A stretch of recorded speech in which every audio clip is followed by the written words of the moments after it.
La chef de file des Insoumis Mathilde Panot estime que la gauche aura la majorité pour abroger la réforme de la retraite à 64 ans, adoptée par le 49.3 en 2023. La gauche entend appliquer son programme, même sans Premier ministre à Matignon. La France insoumise va déposer une proposition de loi pour abroger la réforme des retraites à 64 ans, a annoncé l'insoumise Mathilde Panot. Présidente du groupe à l'Assemblée nationale, au micro de France Inter, ce mardi 23 juillet. Aujourd'hui, nous déposons une proposition de loi pour abroger la retraite à 64 ans, a dit la députée du Val-de-Marne, rappelant que celle-ci a été imposée de force par 49.3 en avril 2023. Chacun prendra ses responsabilités pour savoir s'il veut, oui ou non, faire tomber un gouvernement sur l'abrogation de la retraite à 64 ans, a-t-elle poursuivi. En faisant allusion au Rassemblement national, qui s'est opposé au texte. Mais la gauche ne compte pas sur les voix du parti à la flamme pour obtenir la majorité.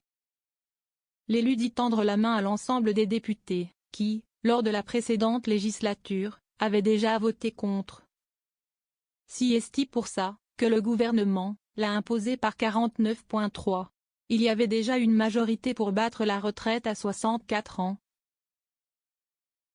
Donc je pense qu'il y a une majorité encore plus grande aujourd'hui, juge-t-elle. Et d'assurer, avec des députés de droite, des députés, du groupe centriste, l'IO, les 193 députés du nouveau Front populaire, nous avons la majorité pour abroger cette réforme des retraites. Vers un projet de loi si le NFP accède à Matignon. Cette déclaration de Mathilde Panot a été confirmée par le député insoumis Éric Coquerel, reconduit à la tête de l'importante commission des finances. Nous déposons une proposition de loi pour abroger la réforme des retraites. Si nous gouvernons, nous déposerons un projet de loi, a-t-il affirmé sur France Info. Dans les deux cas, il estime qu'ils ont une majorité à l'Assemblée nationale pour le faire. L'Assemblée nationale ayant suspendu ses travaux, cette proposition de loi ne sera pas débattue avant plusieurs mois. Sauf si, d'ici là, le nouveau Front populaire accédait au gouvernement, auquel cas il déposerait un projet de loi en ce sens puisque cela fait partie des mesures phares de son programme.